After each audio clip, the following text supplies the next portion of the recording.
Oh dear. Seem to have got into a pickle.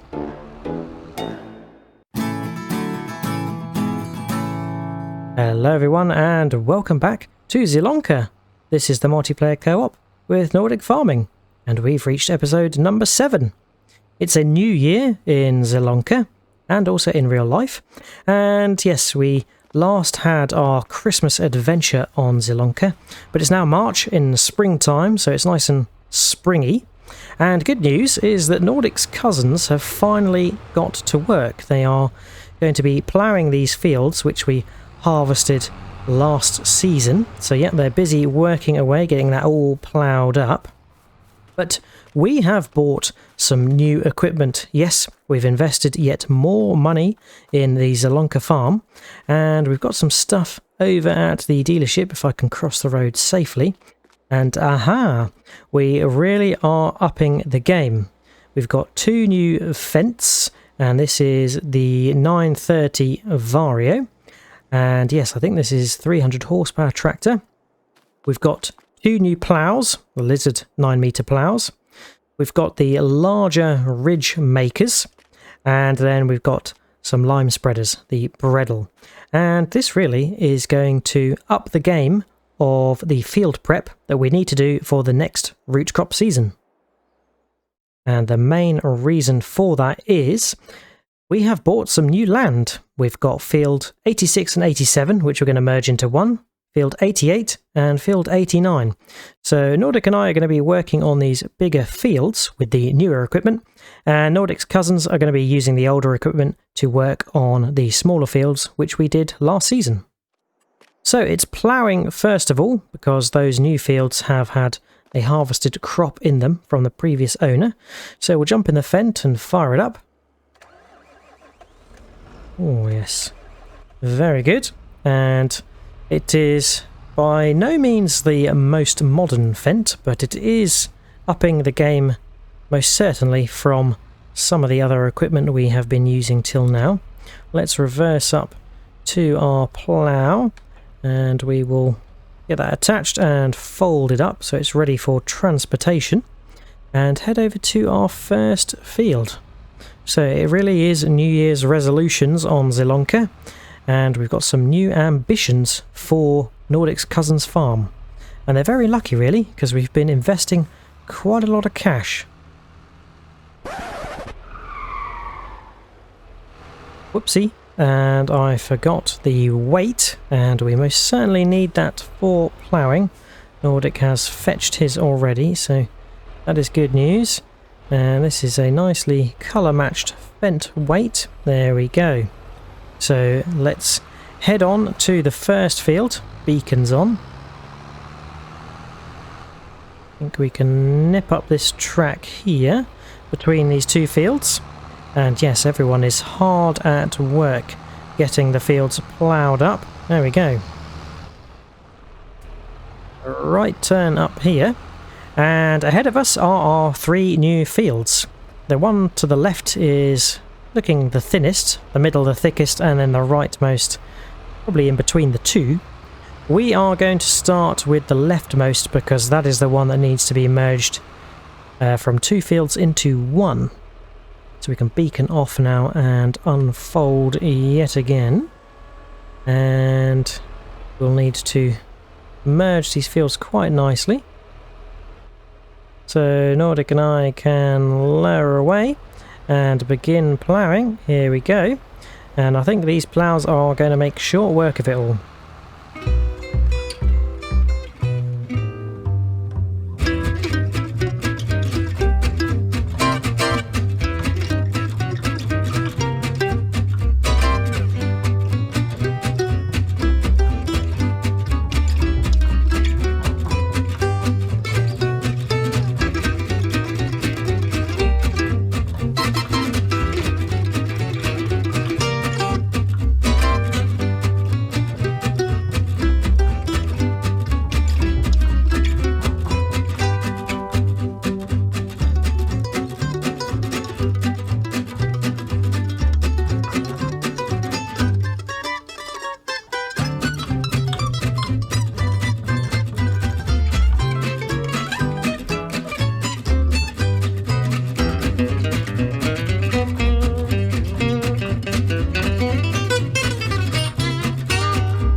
end of the line, and we can fold up now.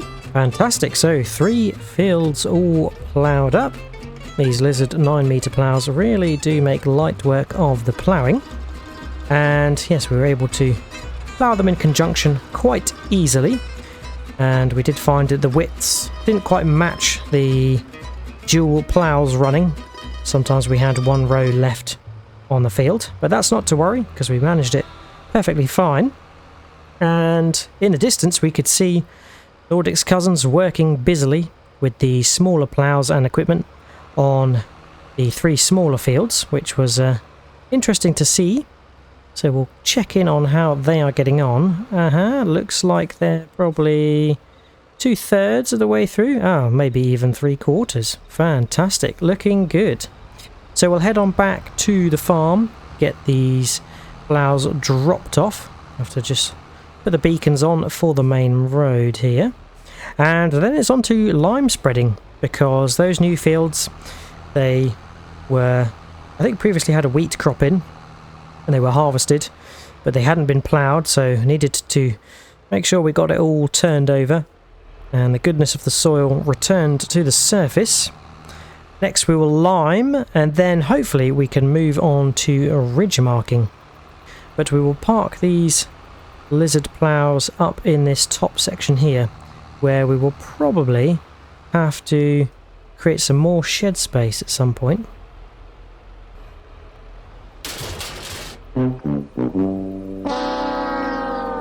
Oh dear, it doesn't fit. So we'll have to deposit the plough there because it doesn't fit under the shed. But we will have to look at placing another shed down the side here, so we'll have to see to that. But next we want to grab the lime spreaders. Could have gone the other way, but what I will do is nip across this way and we can pick up the breadles. Okay, we will get the first of the 2, and Nordic can come and grab the other one. Now these are the smaller breadles because obviously Nordic and I are working in tandem, and I'm hoping that the lime capacity is going to go far with the 3 fields that we have. We might have to come back and refill, but we'll see how we get on. Right, we will let Nordic lead the way on this one. Turning into the farm so we can get to the lime fill point.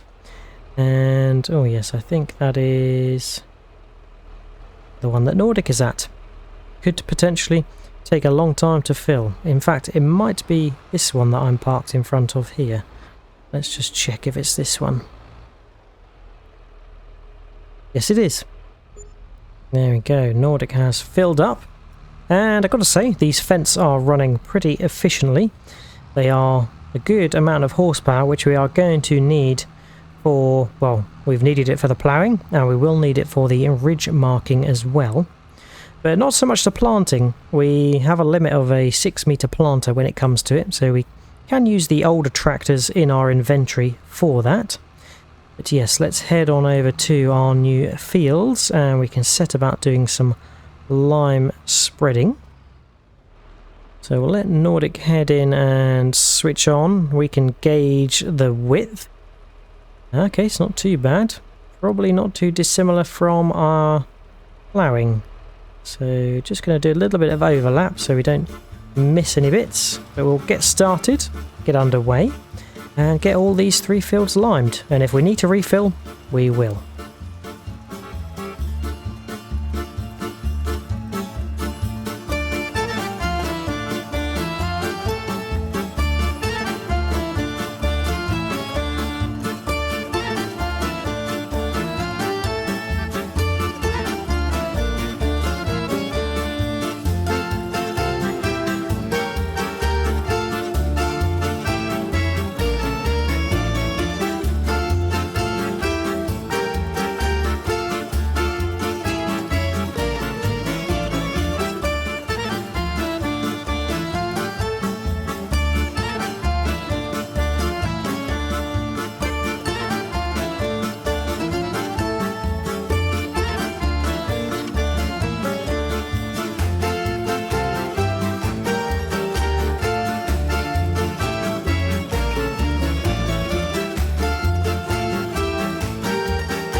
that's the liming all done. 3 fields limed, all covered in the white stuff. So that makes the soil all nice and balanced from a pH perspective, which, yep, makes the crop yields as good as possible.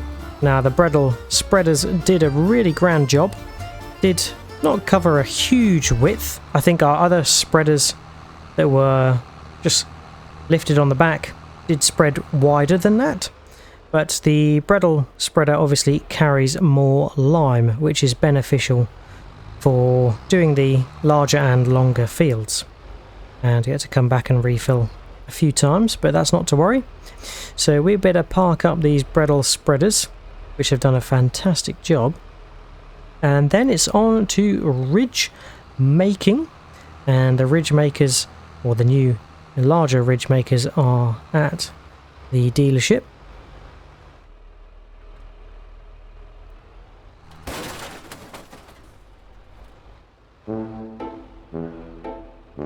Oh dear. Seem to have got into a pickle. Ridge maker number 1. There we go, the Grimmer GF800. Now this is 6 meters versus the 3 meters one that we were using in the previous season.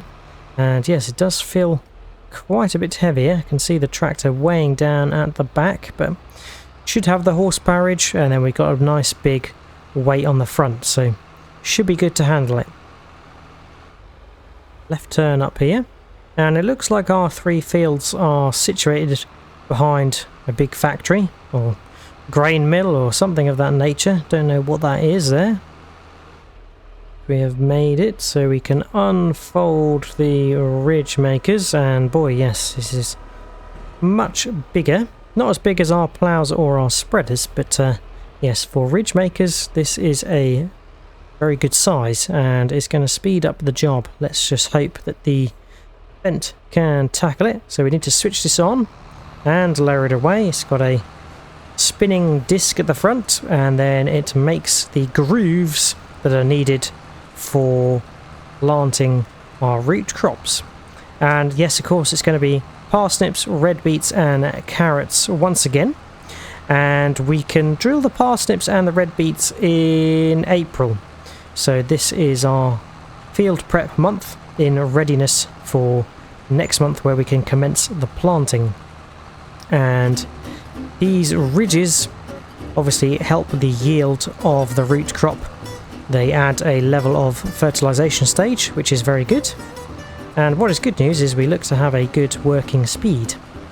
So should hopefully tackle these 3 fields. If not, we will just tackle 2 out of 3. Because yes, parsnips and red beets can be drilled in April. And then I think we've got to wait till May to do the carrots. So we've got another month to do the last field if we need to.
go. Nordic and I have finished ridge making on these 2 fields. We have left the last field, the 3rd field, because we have run out of time. But also because we are not going to be able to plant all 3 fields next month. We will only be able to plant 2, one with parsnips and one with red beets. And the other we can save for the next month to plant with carrots. Now we need to get these ridge markers marked off, and I think I've seen that Nordic's cousins have picked up the smaller ridge markers which we used on the first root crop season, and they are busy ridge marking the smaller fields. But yes, Nordic is quite right, we need to park these larger ridge markers over this way, and we are definitely going to need a bigger shed space, so we'll have to look at extending this yard and building another shed. Okay, I think Nordic has found an appropriate parking space for the fence, which is pretty good, and these 2 tractors have done pretty beastly on their first day working in Zielonka. So yes, the cousins are out working in the fields doing the ridge making. They've got a long way to go, so hopefully they can get that cracked before next month when we'll need them to start doing the planting. They don't need to lime because these were limed last season and they're good for 3 harvests normally.